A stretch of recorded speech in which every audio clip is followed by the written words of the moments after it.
We had a lot of tragedies. For the actors, it became almost a year-round job. We were victims of bullying. I had a pretty negative experience with Lea Michele. It's really unfortunate that I have to sit here and defend myself. Monteith struggled with the incessant attention. The deceased has been identified as actor Cory Monteith. Actor Mark Salling has been found dead, taking his own life. Salling was awaiting sentencing in a child pornography case. The body we found is that of Naya Rivera. 5 crew members died of horrible circumstances. All for the sake of a show. He ended up taking his life.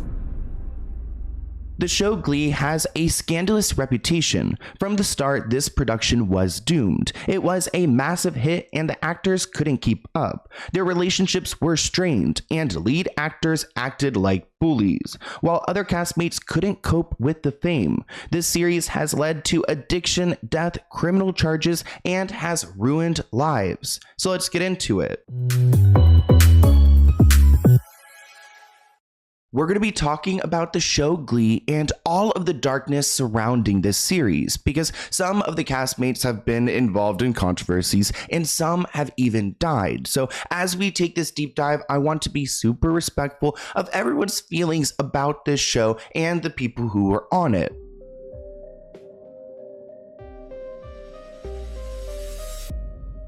Some have even described a Glee curse, and I'll let you guys make that decision whether you believe there's a curse here or not. But before we get ahead of ourselves, this show was on air between the years 2009 and 2015. Actually, I remember growing up and watching this series, and it was a big hit. It was about some high schoolers who were into theater and singing a lot of popular songs. This article reports, in the decades since it debuted, however, Glee has had a tumultuous public image. The show's quality burnt out fast, trying to keep up with what was popular on the radio and what fans wanted from the series and its characters. But on set, drama was bubbling up and it was hard to mask. Now, obviously, there were great moments from this show, and actually watching the gay character on that show was a big deal for me because I had never seen a show where they had a character like that at that age when I was essentially coming out. But since then, there have been documentaries made about this show and what these castmates went through. Glee was a phenomenon. The audience couldn't get enough of it. It took all these people and it turned them into stars. It's as fun as it looks. She says, it's about Cory. I'm like, what? She says, he's dead. We had a lot of tragedies. And you find out that somebody, is not necessarily who you thought they were. The bigger the show went, the smaller their worlds become. So you can expect, twists and turns. I can't imagine what it must have been like to be that alone. Now, one of the reasons why I want to be unbiased in this video is because there is a lot of controversy and there are people who have lost their lives. So we've got to be easy on it. And I want to come from a perspective where we just kind of go through everything that's out there, because not all of the documentaries have gotten it right. I mean, the one docuseries, The Price of Glee, was denounced by all of the castmates, and they really only featured people who were, working on the crew or kind of behind the scenes. And I think it's important to acknowledge that there have been some false narratives created around Naya, around Cory, and around other cast members, and we really need to examine the evidence to break down what was going on. This docuseries is sensationalism at its finest. It's meant to look at the hidden behind the scenes of Glee in an unbiased way, but really all it does is trivialize and create these fake narratives about the deaths of Cory, Naya, and Mark. If you watch the trailer, you'll know instantly they're here for drama, not accuracy. So many actors have spoken out against it, like Kevin Michael, who played Artie and has been there from day one. And he's called the whole project trash and just said it's not accurate. Cord Overstreet, who played Sam in Glee, called it bullshit. No one is happy. Not a single Glee actor is in it. Not a single Glee actor endorses it. Now, this documentary was not received well because it kind of seemed like they were just taking the deaths of these celebrities and trying to make a big deal about them. And actually looking at what they revealed, there wasn't that much to spill, at least from this docuseries and these people who worked hair and staff and behind the stage. Like, one person in the hair department revealed that the stars on the show would compare Instagram following, which, okay, I mean, a little bit toxic, but really not, illegal or dangerous. actress. Quote, I would oftentimes see the actors gathered talking about how many people they acquired as followers, and it was a competition. In the beginning, they had to tweet every day. It was Lea who really had the numbers. Quote, the fighting began almost immediately. So the show took place in high school, and these people were behaving like high schoolers. We'll get into Lea Michele's bullying in a moment, but a lot of the Glee stars didn't feel safe on set to begin with, because when the show was a big hit, they didn't realize that the actual structure of where they were filming wasn't secure, because at one point, I guess like Chris Colfer, who played Kurt in the show, was kissed by a fan who like climbed over a fence at one point. These people would climb over set walls to get to these castmates. And the schedules weren't easy on these stars, because as soon as the show ended, they didn't have any off time, because Glee was so big with the music. They would then go on tour and perform the songs that they sang on the show. Really, this show had an effect like no other. I remember, because like Glee was really everywhere. It came about, people loved it, and then it was everywhere, and then it completely disappeared. We finish season 1 and they go and get ready to be on tour, where normally on most shows actors have downtime and get to have a little bit of a holiday break, and the cast of Glee had to go all around the country and perform. It was a lot. I don't think ever really happened before for a television show. They weren't getting the time off. For the actors, it became almost a year-round job. Those kids became so rich, and deservedly so. You know, they've given up their public, their private. They've given all that up. It was reported that Lea Michele and Chris Colfer were earning $45,000 an episode for the premiere season. And then afterwards, Lea got a sizable raise where she was one of the top earners, climbing to the top of the payroll, earning $80,000 an episode, which put her on the same level as Matthew Morrison and Jane Lynch. So Glee was a great opportunity for these actors. They got their names out there, they made a lot of money, but they were overworked. And because of this exhaustion, their other problems came to the surface. And now I want to focus a little bit on Cory and his issues with addiction and what led him down a dark path.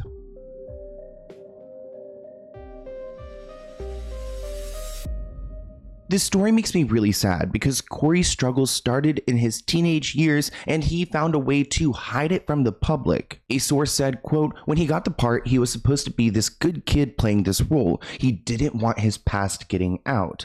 The beginning of his success with Glee, we were really being told, don't let it out that he's got drug and alcohol problems. But while it may have been a secret to the public, Cory had no problem disclosing his drug use to his close friends, including his roommate Justin. According to a docuseries, Cory started skipping school to use drugs at the age of 13 when his parents got divorced. He went on to attend dozens of schools, including programs for troubled teens. And you guys know we've talked about the troubled teen program before on my channel. They are scams, and actually they report that the troubled teen programs stole large sums of cash from his family. At the age of 19, his mother and friends staged an intervention, leading him to enter a rehab program in 2001. Now, Cory did get help and he did get better, and he eventually shared to the public that he had this struggle at the end of season 2. Quote, Cory wanted to help others who perhaps were in that same situation, to show them that you can come out the other side and do well in life. Cory was brave opening up about those struggles, but eventually they caught up with him again around season 4 of Glee. Let's go ahead and recap what unfortunately happened to Cory. So Cory had been sober for several years prior to being cast in Glee. Friends like his roommate Justin know how much he hated fame, and he seemed to be sober up until season 4 of the show. He began showing up unprepared to shoots and then disappeared from most of the season. Cory did end up entering rehab and exiting the show, but that did not last for long, because on July 13th, 2013, he was found dead in a Vancouver hotel room. His body was found surrounded by empty champagne bottles and heroin in his system. The deceased has been identified as actor Cory Monteith, who achieved great fame on the popular TV series Glee. Reports are circulating that alcohol and some substances were found in his hotel room.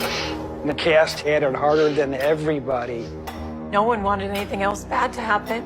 For us, it was just always like, not again, not another one. Now, everyone was distraught after Cory had passed away, and not a lot of people shared what was going on, but this hair stylist who worked on the staff spilled all the tea in this docuseries. Again, I don't really fully take everything he's saying with truth, but I mean, he's saying it on the record, and his name is Doug. He continued to cut some of the cast members' hair after he left the show, and he had cut Cory's hair for a long time. According to Doug, Cory was inebriated at his haircut and recounted a story of how he ended up drinking again. Doug claims that another cast member, who he will not name, had been at a party with Cory and told him it would be okay for him to drink if he wanted to. I guess because Doug feels like because Cory got this permission from someone, this okay to drink, he was like, okay, I'll drink, and then he just spiraled from there. Obviously, Doug does not want to name this person, and you cannot fully blame them, but he says, in my opinion, you would never say that to someone who is sober. Now let's go ahead and read this reporting because I don't want this to be my words, but unfortunately, Doug is not the only person who has pointed fingers. Several people in the documentary, the one that's not even like, the reviews aren't great, spent a lot of time pointing out how odd and mismatched Cory and Lea Michele were. They were dating at the time of his death, which is so tragic. But they tried to connect real allegations of her poor on-set behavior towards her castmates and extras to Cory's sudden relapse, essentially saying that she was so, I guess, difficult to deal with, I don't know, like mean, that she pushed him towards this, which I do not subscribe to this narrative. While you probably can explain addiction, you could probably, point out moments where it came from, you cannot put the blame on, this one cast member that Doug is accusing and Lea. But also imagine if like Doug is talking about Lea and she was the one who encouraged him to drink. That would be like a wild moment. But Cory's roommate and friend Justin had a lot to say. He said there was a period where Cory was getting more and more isolated. He just hated fame. He said, I'm just so tired. I want to rest for a bit. I'm sick of singing these songs. Quote, I wouldn't wish fame on my worst enemy. Justin also explained that it was difficult for Cory to separate from his character Finn because when he was out in public, people saw Finn and he started to lose sight of who he really was. Part of the reason why he probably opened up about his past in the end of season 2 was because he wanted to kind of like show himself and find himself again. But then I think as the show became more popular, he just lost himself in Finn and he started to again isolate himself, like Justin said. And we actually have like proof of that because he started to get like cameras and security systems and just really wanted to have his own space away from the world, which did not help his case. A former roommate said Monteith struggled with the incessant attention of the paparazzi, installing security cameras on his home, and expressing some paranoia that his car was being bugged by photogs who always seemed to know just where he was.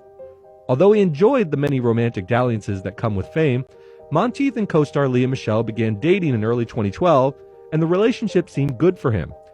If nothing else, both of them were going through the same instant celebrity whirlwind, but behind the scenes, Monteith was struggling with how best to reconcile his massive popularity with his intense desire for privacy.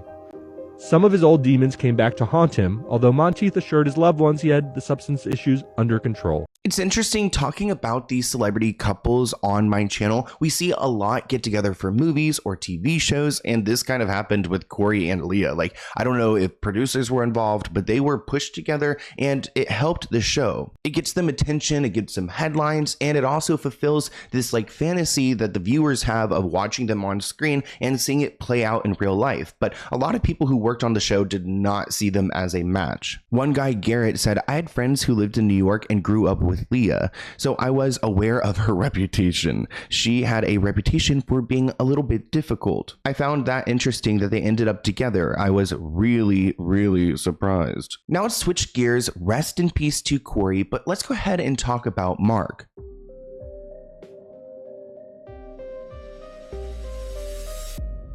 Mark Salling, who played Noah Puckerman on the series. He claimed he was 19 years old when trying out for the show, but he was actually 26 at the time of his audition. Already a little bit creepy, but a lot of actors do that in Hollywood. They present themselves younger so they can get roles. One of the decorators on set, again, the most random people speaking out, said that Mark wasn't a regular young man. He had some issues going on. It seemed obvious, but it was none of my business. A few months after the show ended, which is convenient that it happened after the show ended, Mark was arrested for possession of child porn on December 29th, 2015. Oh, right after Christmas, right before 2016. 2 years later, on September 30th, 2017, he pled guilty to charges and was sentenced in March.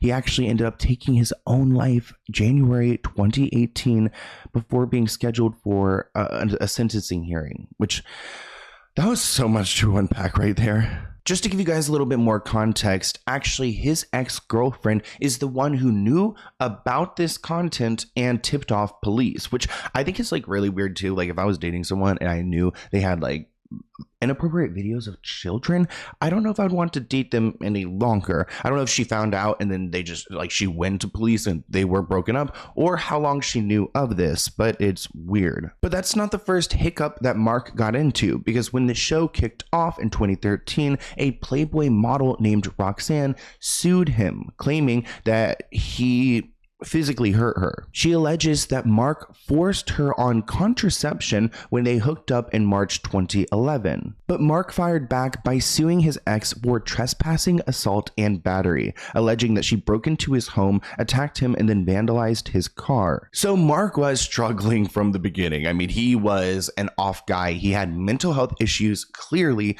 but when he got in trouble, there was some information that came out that he was going to rat out other people who were into the same stuff he was into. Here is a blind item from 2016 that was recently revealed by Crazy Days and Nights that just goes to show that the blind items were saying it all along, and it also confirms that Mark Salling had been naming names and was looking for a shorter sentence, which goes along with the theory that maybe he did not take his own life and someone else made sure that he was unalive. This blind item also alleges that Mark Salling named someone from his Glee cast that was also involved in these activities. This former network actor keeps having his trial postponed because he keeps naming names. The network actor should go to jail forever, but the way he is giving up names, chances are he will get the minimum. So far, he has named at least one other person from his network show, Glee, who was involved in the same type of activities. Apparently, he has also named this former tweener turned adult actor and a mostly movie actor turned host. There are others too, but so far, these are the only ones that have leaked or are someone you could realistically guess. Before we talk about Naya Rivera, I want to talk about a few other crew members who were on this show and who had passed away while working with Glee.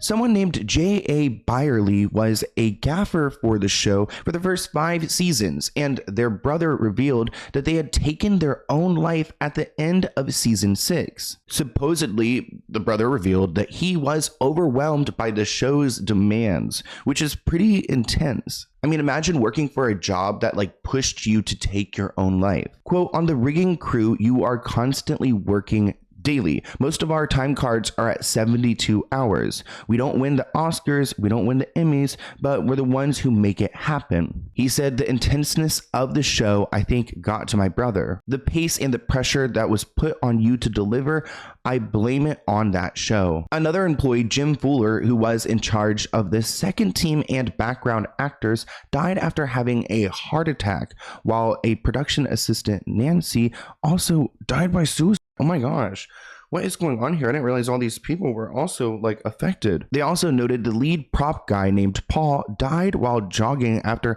having a massive heart attack. Another one of the main stand-ins who provided coverage for the star Matthew Morrison suddenly died with few details aside from the death being related to a car fire. What? Director of photography said it was a set with a lot of people. I mean, it's a big set, it's a big show, so people are going to die, but quote, but to lose so many people so quickly, you see a pattern forming, and to me, that is still unbelievable. Was it Glee or just the industry? I don't know.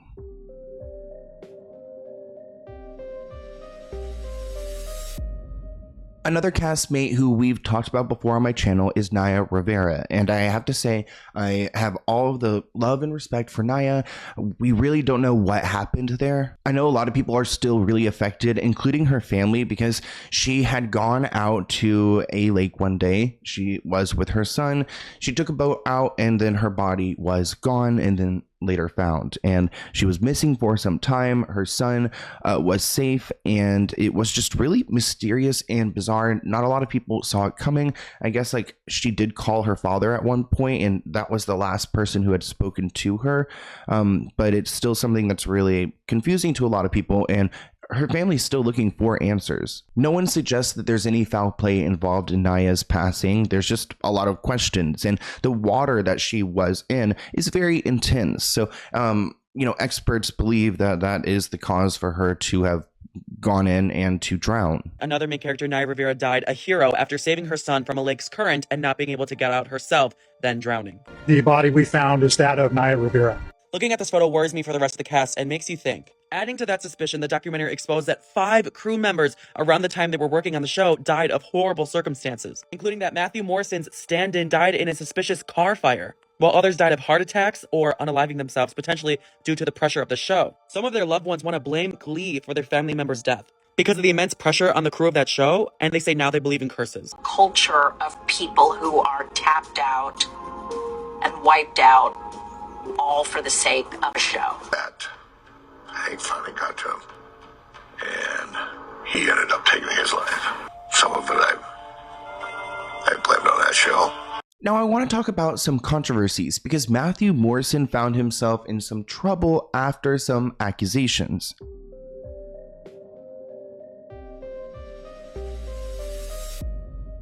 Matthew Morrison portrayed Spanish teacher and Glee club director Will on the show. He actually got the boot from his gig judging season 17 of So You Think You Could Dance. According to People magazine, he developed an inappropriate relationship with a female contestant. A source claims they didn't have sex, but he reached out to her through flirty direct messages on social media. She felt uncomfortable with his line of comments and went to producers, who then got Fox involved. He was fired after they did their own investigation. Supposedly, these two never met up after the show or off of set. They only had an on-set relationship, and it was the messages that really crossed the line. I mean, Matthew is married at the time, so like, why are you flirting with a contestant? Also, that makes it like a conflict of interest. Like, what if they win the show because of their relationship? Though Matthew denies everything, which he has the right to do that. I totally get it. But like, Fox did an investigation, so the messages, like, they're there. She proved it. It's really unfortunate that I have to sit here and defend myself and my family against blatantly untrue statements made anonymously, but I have nothing to hide. So in the interest of transparency, I will read to you the one message that I wrote to a dancer on the show. Hey, it's Matthew. If you don't mind, would love to get your number and talk you through some things. The end. I sent this because this dancer and I both share a mutual respect for a choreographer that I've known for over 20 years, and I was trying to help her get a job as a choreographer on the show. Now, if that is the only message that he sent, then, like, honestly, does he deserve to get fired? In my opinion, no. I mean, really? Like, why would you get fired over just that? I mean, I can see how there's, like, maybe a boundary crossed with, like, hey, you gotta get your number. Who knows what would have happened after that? But, like, that's not, like, some explicit message, like, oh, I want to go and F you, or anything like that. So, I don't know. I think that's a little bit, like, I'm calling BS right there.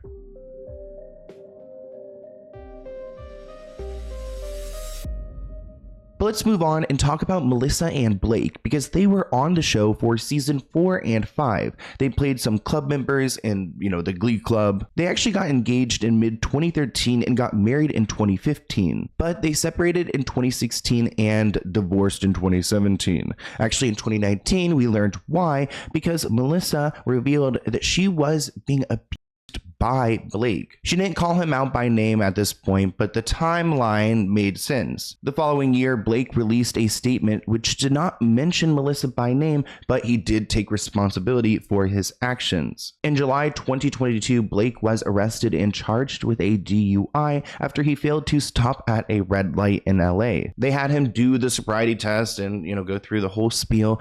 He did not pass, and now he has to go to court, or he had to go to court because of this charge. So he hasn't been up to any good. He played Ryder Lynn, and he was previously married to Melissa Benoist, and they got divorced because of his DV and other crap. Then we got Glee's Blake Jenner avoids jail time by entering no contest plea to latest DUI charge after being replaced in musical movie Merrily We Roll Along, and that DUI is only the half of it. One of the actors from the show has been canceled before because of the violence he inflicted on this former television superhero. Now he has just been busted trying to groom a 14-year-old. Now, we don't have details on this alleged relationship with a minor, so we're not going to go there, but we are going to talk about Lea Michele.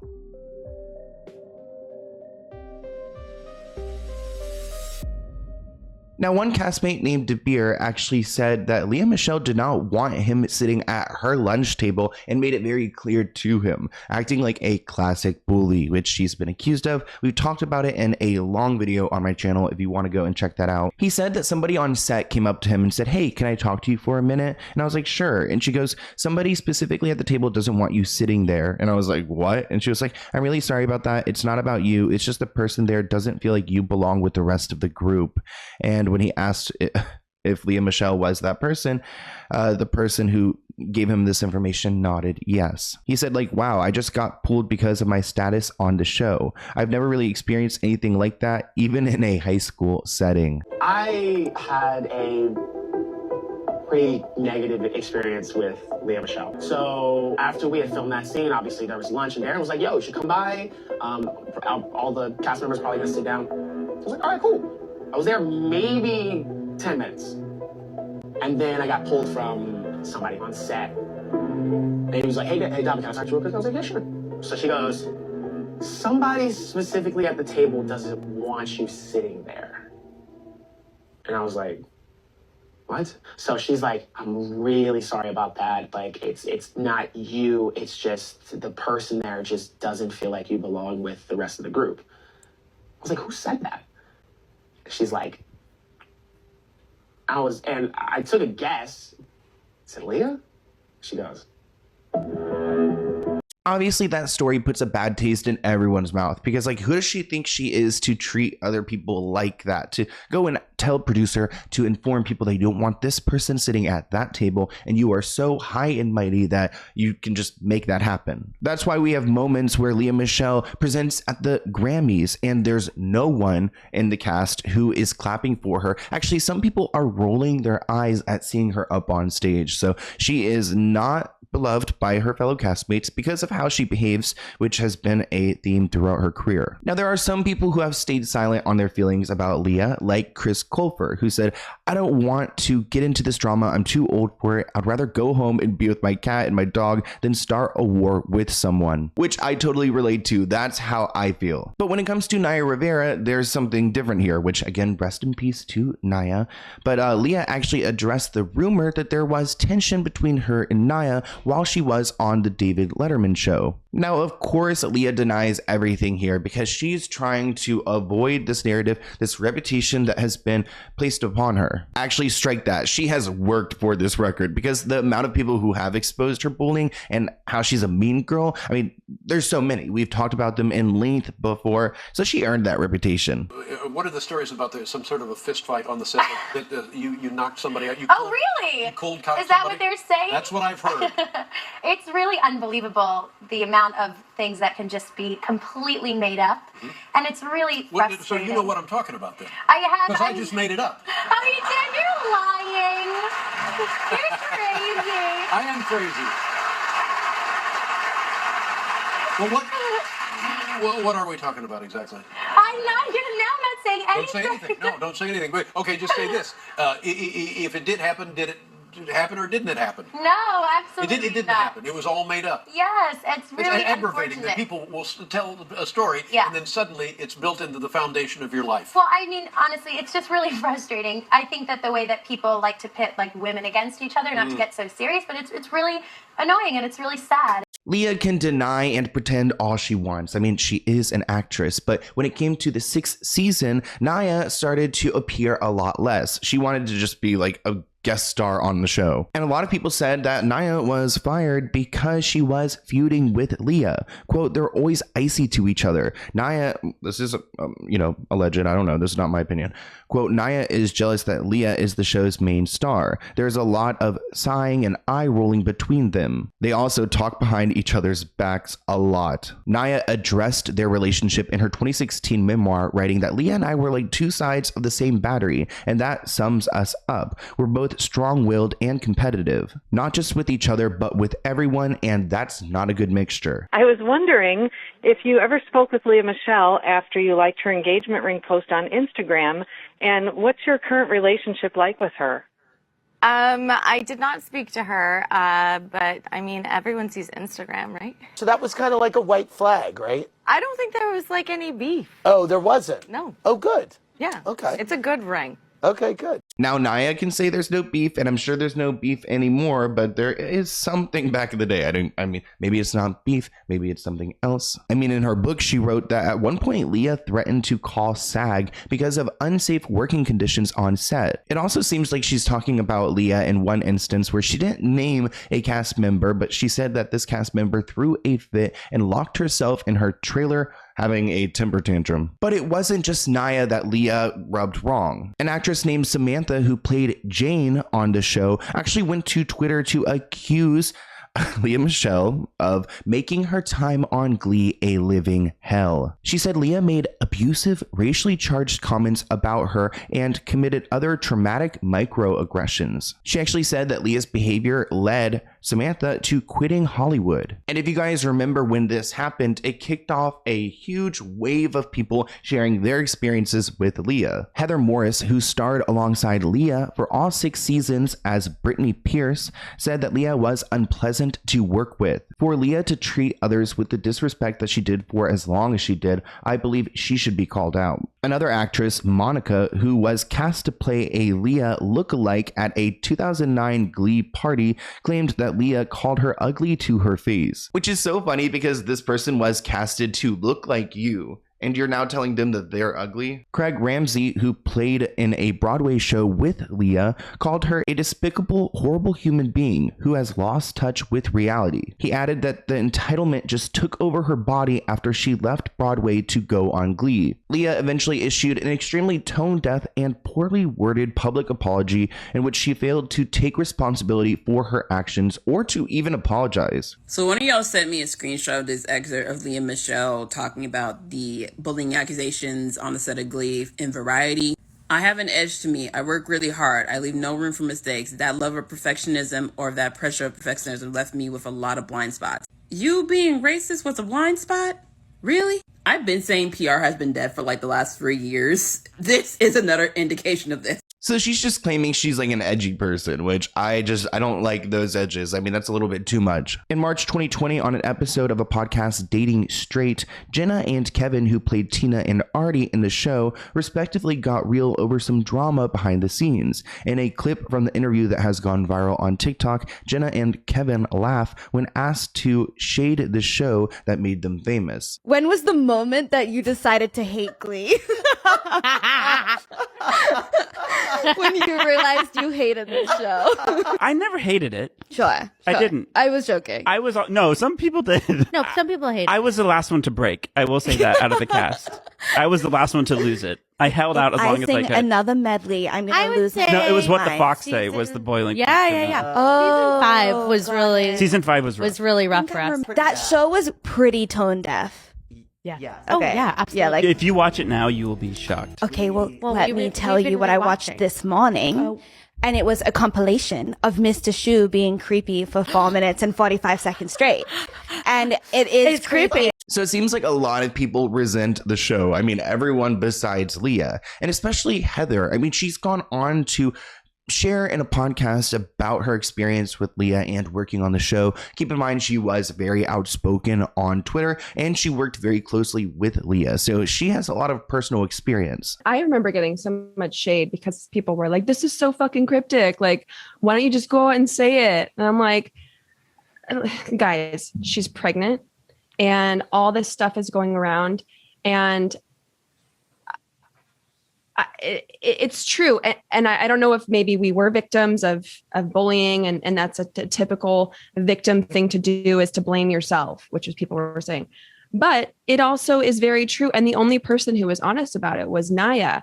And it was something that was very hush hush on set. I think many people were very scared. I know genuinely, I didn't feel like it was my place. And I don't know why, because I was a cast member just like everybody else. And we all deserve to feel comfortable on a set. I respect Heather for wanting to, be mindful of, Lea being pregnant at that point and her being vulnerable, but also there was just a huge wave of hate. And I think it all comes from how the set was and the dynamic of it and how cliquey it was. And really it was a high school vibe because, they treated each other so poorly. There was Lea over here, the top mean girl, like telling people not to sit at her table. The conditions weren't great with the fans jumping over the walls. There were temper tantrums. There was backstabbing. There were people struggling with drugs. I mean, there were deaths. There was so much drama on the show. And I don't know if there's anyone to blame. I mean, Ryan Murphy was in charge, and he has even said that this show was the best and the worst time of his life. But there was a lot of information to unpack about the show Glee. I want to hear what you guys think in the comments below. Here's my email if you have any other video ideas, and I'll see you in a new one soon. Bye, guys.